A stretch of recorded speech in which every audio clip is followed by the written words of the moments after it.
The Panic of 1907 was a defining moment in American financial history, a crisis that showcased vulnerability in the banking system. A defining moment, you say? What actually triggered this panic? It all started with a failed attempt to corner the stock of the United Copper Company, which cascaded into a wider fear across the banks, especially when New Yorkers saw the Knickerbocker Trust Company crumble. The panic illustrated just how fragile the financial landscape was at the time, revealing the systemic weaknesses in place. Fascinating.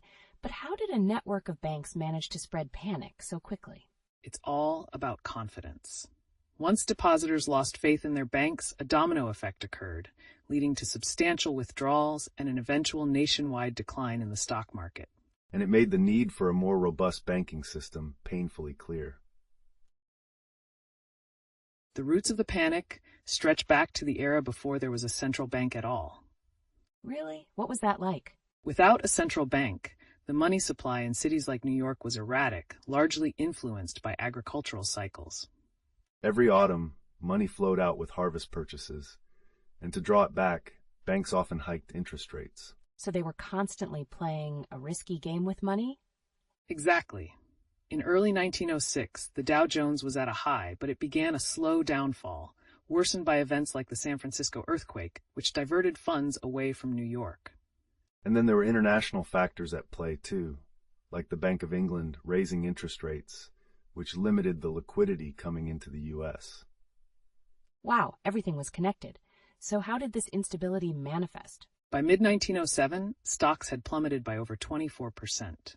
It was a precarious situation where even a minor shock could ripple across the banking sector. September saw more volatility, including failed bond offerings and a collapsing copper market. It's hard to believe that the panic was influenced by so many factors. Did the country witness similar bank runs elsewhere? Yes, international bank runs occurred in places like Egypt and Japan before the U.S. panic unfolded, and that added to the growing sense of unease. It wasn't just isolated to the U.S. The entire global economy was interconnected in ways that we were still figuring out. Interesting. So many parts of this puzzle connect together. What happened directly after these early warnings? Well, despite the instability, many believed the situation would stabilize, but that was far from the case, leading to more dramatic developments shortly thereafter. And those developments will reveal how some key figures, like J.P. Morgan, played a pivotal role in the eventual resolution. I can't wait to hear how that all unfolded. What about J.P. Morgan's involvement? His intervention came at a crucial time when the banking system seemed on the brink. He organized a truce among bankers in a very unique setting. They actually locked the presidents of New York City's banks in a library to negotiate a solution. It's quite an extraordinary historical moment.